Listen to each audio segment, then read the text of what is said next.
কিছু না, এখানে বস্তা থেকে 20-30 লাখ টাকা দেখাতো বা দুটো ভাঙা বন্দুক দেখাতো, দিয়ে বলতো শুভেন্দু অধিকারী বন্দুক জড়ো করছে 25 তারিখে ভোট লুট করবে বলে, অথবা বলতো যে 30 লাখ ছবি তুলে ভাইপোর কাছে, ভাইপোর পিয়ে চিটিংবাজ চোর সুমিত রায়ের কাছে পাঠাতো এখানকার এসপি সৌম্যদীপ ভট্টাচার্য, চিটিংবাজগুলো দিয়ে সঙ্গে সঙ্গে আপনাদের চ্যানেলগুলোতে আগে পাঠিয়ে দেওয়া হতো, যেভাবে মাননীয় আমাদের পার্টির প্রোগ্রামের অর্থ দেখিয়েছে।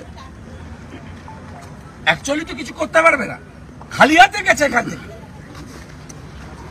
আমার সব ঘর সার্চ করেছে, বেডরুম সার্চ করেছে, বাথরুম সার্চ করেছে। কোন রাজ্যে আছি না মা, কোন দেশে আছি? ভূভারতে কোথাও হয় না। I am law abiding people. Search warrant থাকলে ওয়েলকাম, ভিডিওগ্রাফি থাকবে, আর এখন তো ইসিআই রিপ্রেজেন্টেটিভ রাখতে হবে তল্লাশিতে। ইফ নেসেসারি কোনো টাকা পাওয়া গেলে আইটিকে ডাকতে হবে। কোনো প্রসিডিওর মেনটেন করেনি।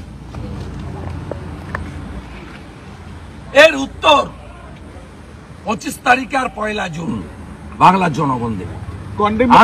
আমি রোড শোতে ছিলাম, সবার ফোন ধরতে পারিনি, ক্ষমা প্রার্থী। আমি ঘাটালের আমার 10,000 লোক জমা হয়েছিল ক্ষীরপাইতে, তাদের কাছে ক্ষমা প্রার্থী। মমতা ব্যানার্জির জন্য আমি আপনাদের মিটিংয়ে অ্যাড্রেস করতে পারিনি, কিন্তু আমি 4 কিলোমিটার রোড শো এক্ষুনি করে এসেছি। আমি ছাড়নেবেলা পার্টি না, মমতা ব্যানার্জিকে প্রাক্তন না করা পর্যন্ত আমি ঘুমাবো না। আমি তো কালকে প্যান পিটিশন করছি, ক্যান পিটিশন, কন্টেম্প করতে নয়, ক্যান পিটিশন। আমি রিট করব। রাজ্যের মুখ্য সচিব, স্বরাষ্ট্র সচিবকে যেতে হবে, ডিজিপি কে যেতে হবে। আমি তো ছাড়বো না। আমার নেতা টেক আপ করেছেন, আমার পার্টি টেক আপ করেছে,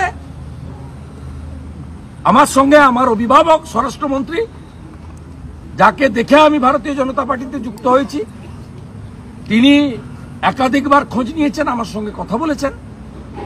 আর বাকিটা তো আমি করব। আমার লয়াররাও এখানে চলে এসেছে, কেস ড্রাফট করছেন, সব লয়াররাও হাইকোর্ট থেকে এখানে চলে এসেছে। আমরা কাল পরশুর মধ্যেই লিভ নেব, হাইকোর্টে যাব। দাবি ত্যাগ। এই চ্যানেল কোনো প্রচার করে না হিংসাত্মক, ক্ষতিকারক বা অবৈধ কার্যকলাপ। এই চ্যানেল দ্বারা প্রদত্ত সমস্ত বিষয়বস্তু শুধুমাত্র একটি শিক্ষামূলক উদ্দেশ্যের জন্য। ধন্যবাদ। শুভেচ্ছা টিম আমার বাংলা নিউজ।